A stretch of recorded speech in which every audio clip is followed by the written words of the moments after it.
as Blake is opening his presentation. He's going to be talking about what his section does as well.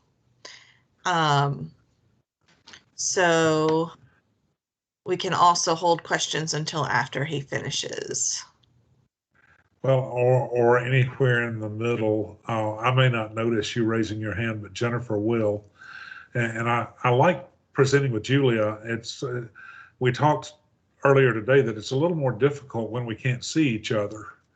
So it's been a specific challenge, but because we like to have a conversation, and both of us can speak for hours on the act and on the regulations surrounding it.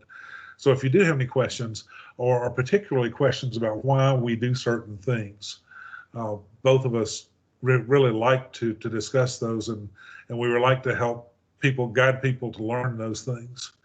So Jennifer, are you ready for me to just go ahead? Yes. Okay, I know we're a little behind, and I probably am not going to help that too much.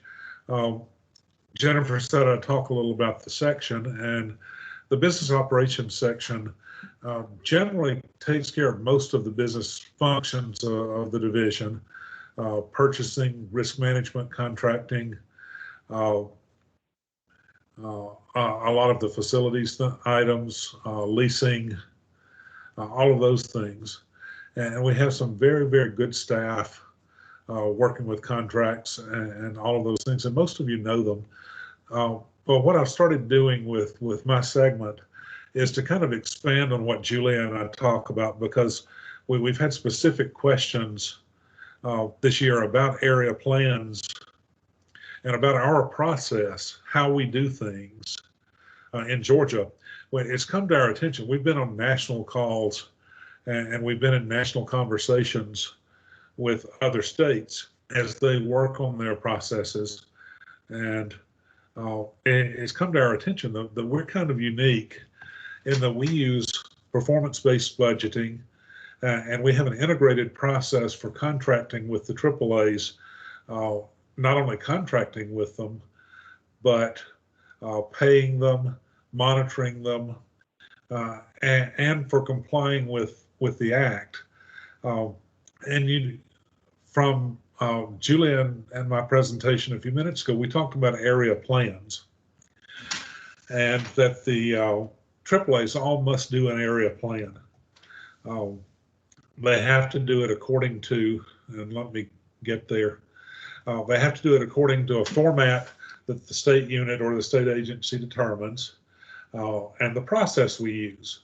And now there's mandated content that's included in section 3026 of the Title 42 of the U.S. Code. And item by item, it lists things that the AAAs must include in those area plans, or that they must certify that they are doing in those area plans. So the area plan is not just, here's what we want to do. It's a compliance document. The process is flexible and can use to be satisfied other requirements. And so what are the state units' duties in the area plan cycle that can be integrated with the area plan? And the state units' duties, which are included in section 3025 of that same title, the state unit has to do planning, policy development, administration, coordination, priority setting, and evaluation of all of the state activities and association of Older Americans Act activities. We have to develop policies governing all aspects of programs, and we're responsible for enforcement of those policies. Now that's detailed in the Code of Federal Regulations and driven directly from those state unit duties that are detailed in the Act. We have to develop those policies, and we should have to address the manner in which we will monitor them for quality and effectiveness. And in this way, the Older Americans Act was way ahead of the rest of the world, because it's only been about 4 years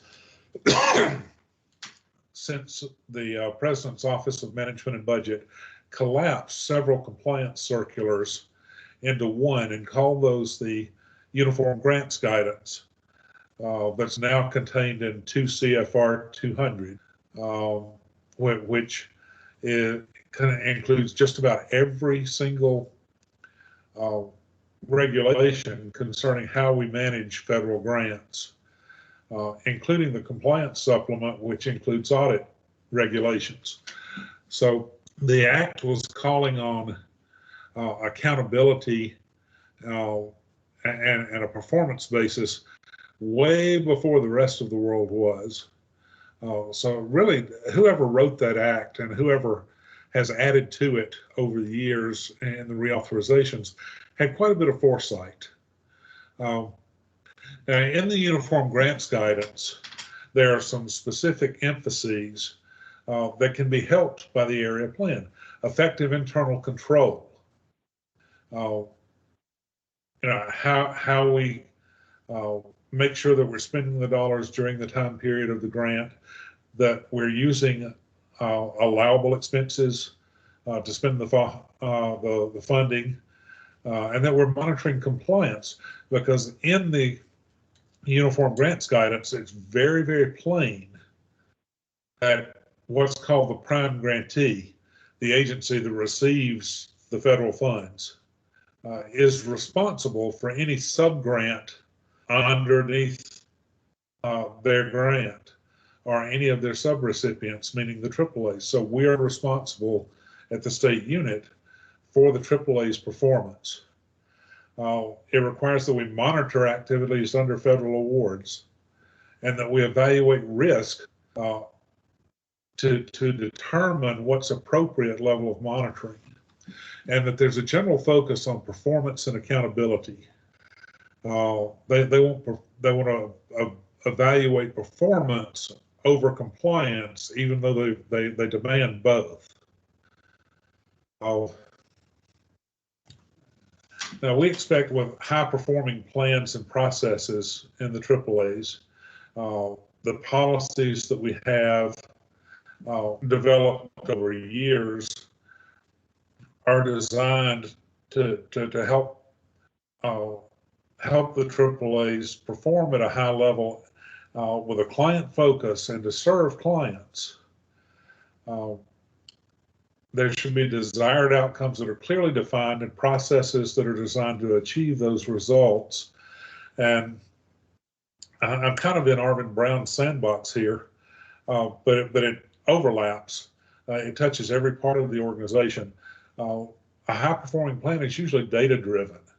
Data are identified and collected, and they're measurable, so that you know where you stand with regard to where you have been, where you want to be, and where you are now. And that you use some kind of a process to continually improve.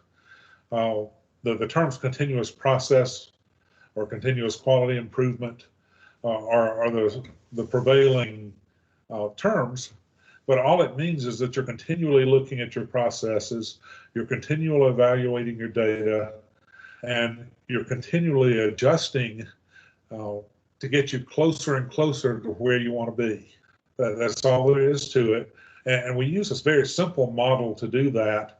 The division's been using this for over 20 years. It's called the Deming the Deming Circle.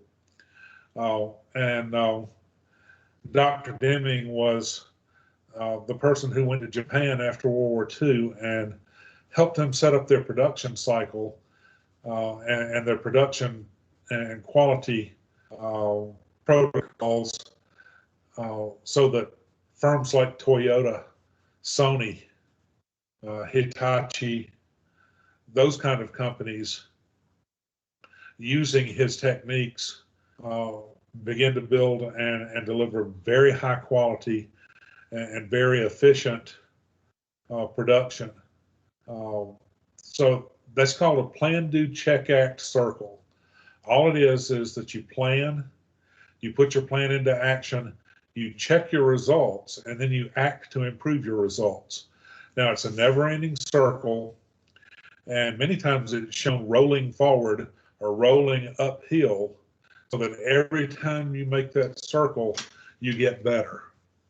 A customer client focus is really a characteristic of a high performing plan. You have to get past bean counting and get outcomes. How does it really affect that client? How does it really affect that customer in ways that they care about and in ways that are good for them? Now, plans are aligned. There's not a plan we have that stands on its own. And so the area plan should also align with the state plan. The state plan also must align with DHS planning and the governor's statewide planning. None of that stands alone. And that alignment and the way in which you align it, and the more straight that path, the more effective that communication up and down will be. And then high performing plans and processes have internal controls. They have separation of duties, they limit risks, they have separate authorities so that one person can't have too much of a scope of control. They protect the grantee, they protect the subrecipient, and they protect the people that do the work. Now let's talk about a little bit what the AAAs with the Older Americans Act. We contract with those AAAs. But how do we do that? We do that using the area plan process. So in November, and I've got this listed two ways, the month that it normally occurs, and then when I say effective date, minus 7 months, that means 7 months before that contract becomes effective. So in that case, 7 months before July 1. So in November or early December, we issue area plan directions, which are very explicit for what we require in each area plan or area plan update. We issue an initial allocation of funding, which is called the planning allocation, distributing the funding that we expect to have in the next year. Now, we know that this is just a beginning estimate, but we won't know what that actual funding is until the beginning of the fiscal year. And in order to get contracts in place, we start with that estimate. And please note that every completed area plan has to have a completed budget that's in compliance with that allocation, has to have narrative that details the required content that complies with the Older Americans Act and our policies. So there are a lot of things in there. Those documents, when they used to come in hard copy, they were usually at least one thick binder and usually two from each AAA. Now we use our data system to collect that. So when we move forward to November to March, now there's a lot of white space on this slide, and there's a reason for that. It says as area agencies develop area plans or annual updates. That's a big process. And I didn't detail every activity here that the AAAs go through, but that includes bidding services. Those services must be competitively bid. We require a uniform cost methodology so that they're comparing on an apples to apples basis, and that they develop unit costs for those services that are both realistic and accurate. They're developing the narrative and setting their goals for service delivery. They're setting their goals that comply with the state plan. They're going through and making the assurances that everything that's required in the act is actually happening. So there's a lot of activity that happens during those months. And by and large, and you've already heard from the regional coordinators, they have a large part in providing technical assistance and guidance, but they also connect with program staff, with management team, and anybody that's necessary to help the AAAs complete a quality plan. Then following into March and June, those area plans and budgets are due to the division on the 1st of March. We began our fiscal and programmatic review, and as a matter of fact, that's occurring right now. And so we do an annual risk assessment, which is also, if you're familiar with the DHS contracting process, you'll recognize that these steps are also steps in that process. So what we're doing is we're using that area plan to develop the deliverables for the next year's contract. It becomes the next year's contract because it has a detailed budget by fund source and by service and by provider. It also has the goals and objectives. And so what happens is there's a paragraph inserted into each one of their contracts for the following year that the approved area plan has become part of that contract. So we're using that and tying those processes together. So again, we're talking performance, and we're contracting based on their performance and their compliance. So then we go through contract development. We take those reviewed area plan budgets, goals, targets, all those things become that contract for the next year. And in July, that contract and that plan and budget take effect. They begin delivering services using those budgeted funds, and they begin collecting data, which will then prove their compliance and allow them to be reimbursed. We immediately in July will issue an amended allocation of funding, which will true that up.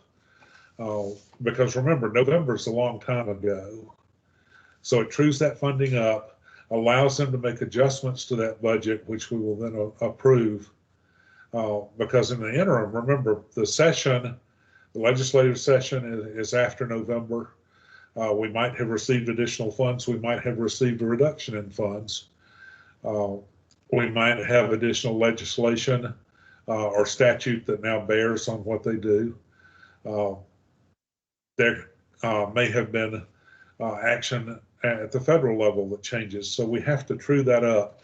And that's why we do that in July, beginning the fiscal year. And then we begin to monitor. So we monitor based on the data that has been entered. Now, let me take a minute to describe that we use a single data system which collects everything from the client data when they first touch us to the services that are delivered. The services are delivered at an agreed upon or approved unit cost. And then when it's time to pay them, we pay the unit cost times the number of units delivered. Those are tied together in the system. And it all starts because the system also includes the allocated totals from the contract. So it's all a continuous cycle from the time they build the area plan to the time they get paid for the services. And we do federal reporting. So it's one big circle that occurs once a year. And if you notice, it includes monitoring, which is required by the Uniform Grants Guidance. It requires us, and we build into our system, validation rules, which enforce the period of performance of the grant and the allowable funding, the allowable activities for each fund source. So this process is actually touching all of the things we said we could work together. Monthly activities, this is never ending, and each process has sub processes within it. So each month the area agencies report their service activity from the prior month at the client level, wherever it can be accomplished. They'll report by client, how many units of which service using which fund source. And for some group services and administrative costs where that's not appropriate, they will report lump sums for which they have to retain appropriate documentation. Now, every month, there are fiscal and programmatic staff who review those, and that includes the regional coordinators, programmatic staff, and the contract/fiscal staff before they allow those things to be paid. So what they do, they return errors to the area agency for correction. Now, I need to make a note here, both in the budget process and in the monthly reporting, area agency directors have a checkbox in the system that they check saying that they certify that this is true and correct to the best of their knowledge. But in any case, we do return the errors for their correction. And then, of course, we will authorize the payment and send that transaction forward to accounts payable so that they can be paid. Now, there are some other periodic activities that happen. There's on-site monitoring that occurs. Either the regional coordinators or program staff will go and either verify that the AAAs are doing monitoring of their providers as appropriate, or monitor activities directly. Periodically, as funding changes, we get new grants. Congress is famous for not passing a budget until April of the following year. We get additional or fewer federal or state funds. We'll adjust that funding level and require the area agencies to adjust their budgets accordingly so that the plan stays compliant with the funding available and with the regulations available. And we do a mid-year review call as part of our monitoring regimen, where we do individual conferences with each area agency, which includes the AAA director, and for those that are housed in regional commissions, the executive director of the regional commission, where we discuss their spending levels, their performance. We include programmatic staff as well as management team from the division. Abby is there, Gene's there, most of the section managers are there, so that we discuss with them directly their own performance and the expectations for the rest of the year for either correction or whether spending levels are different or whether they have an issue. Now, this is not up the chain of we have sanctions and remediation built into policy, but this is a more informal, hey, we need to fix this, or you're doing very well at this, please keep it up. But it also ensures that people at all levels of both organizations hear those and can follow up on them. Corrective action, we sometimes send letters of correction. We sometimes will use the sanction policy. And there have been times when we have withheld administrative funds or have repurposed funds because of performance. We also will do training during the year. And then there are times when we'll do a team approach to resolve some issues. We do this very frequently. AAA wants to do something, want to develop a new service, want to modify a service is having a problem. We'll pull people from the division together or from other AAAs to help work through that with a AAA. And that's a common approach that seems to work very well with our AAAs. Now, in November or December of the next year, that I've noted as number 2 here, we begin this process all over again. We're also operating that current year.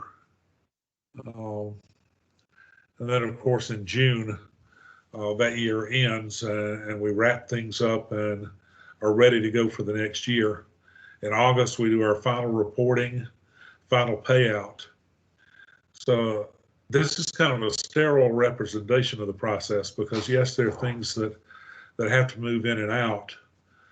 But this is how we've wrapped that together, and we're covering compliance issues, monitoring issues, and I think we're complying with the spirit of the Older Americans Act with regard to what the vision of an area plan should be. There are other states that do things differently. Some of those have gotten visits from people with sunglasses and badges, but we have not had a federal compliance issue in quite a while, many years. So the process has set us up well to move into this new era of enhanced focus on accountability. It's also set us up well to and working with newer concepts that are coming from Washington about public-private cooperative efforts to deliver services. And so it's just a little bit about how we do those things. Now, there's some things in our toolbox that we use. We've talked about uniform costing, and we have that methodology. We know that a meal in Atlanta does not cost the same thing as a meal in Waycross. But we do know that the cost of the components and that it uses common components are included in that total cost. So you're always going to have cost for staff. You're going to have cost for raw food. You're going to have cost for transportation, for the kitchen equipment, for the facilities. All of those things are common, regardless of whether you're in Atlanta, whether you're in Gainesville, or whether you're in Savannah. The cost may be different, but what that uniform costing does is it makes sure that we have a fair comparison across the state. It also protects the providers and the AAAs because it helps them include everything and come to an accurate cost for the services so that they know how much is going into it and that they don't run up in the middle of the year and run out of money. This is a continuous process. By integrating all of those pieces together into one road, we've got a seamless audit trail. We've got the payments are based on performance, and compliance is enforced. But we also have mechanisms by which we can help the AAAs to deliver services in an effective way so that they can address the needs of those clients. Blake, we And have we've just 5 minutes left. Okay, I'm about there. I've tried. I'm getting close. And we've connected planning to resource allocation. Because a plan can be a pretty thing. It can be in a leather-bound binder with gold letters, and it can sit up on a shelf and gather dust. But until you connect the dollars to it and the other resources to it and put it in action, it doesn't mean much. So by connecting that area planning as well as the state planning to the resource allocation, both human resources and dollars, we're able to effectively push ourselves toward those goals and continually get to those results. We're continually collecting data. We're continuing to try to compare results. And Arvin and I routinely talk with other states who want to know how we're doing things. We want to know how they're doing things. We want to be able to compare. And so if we can get peer data, then it helps us to evaluate where we are. We're always looking for external reviews and evaluation. We use people like the Carl Vinson Institute, Georgia State, the Georgia Health Policy Center, and others. as external reviews, because it doesn't mean a lot for us to stand up and thump our chest and say how good we are. We need to learn from an unbiased outside opinion so that we can continue to make ourselves better. We involve teams and user groups. We have an ongoing user, we'll call it a user group, every Thursday with AAAs surrounding the data system and processes and what funds can be used for what and how do I do this. It started as a call to help implement the system, but we've kept it going. It's well attended, and we're able to constantly address issues. We've now involved programmatic staff so that the AAAs have one meeting a week where they can bring anything and get help.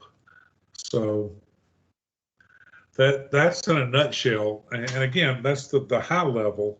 There are a lot of detail underneath it, but you can see how that ties back to the Older Americans Act, how we're directly addressing some of the things that we have to do under the statute, as well as other various compliance with regulations and maintaining a high level of focus on our processes and on our clients. So is there any questions?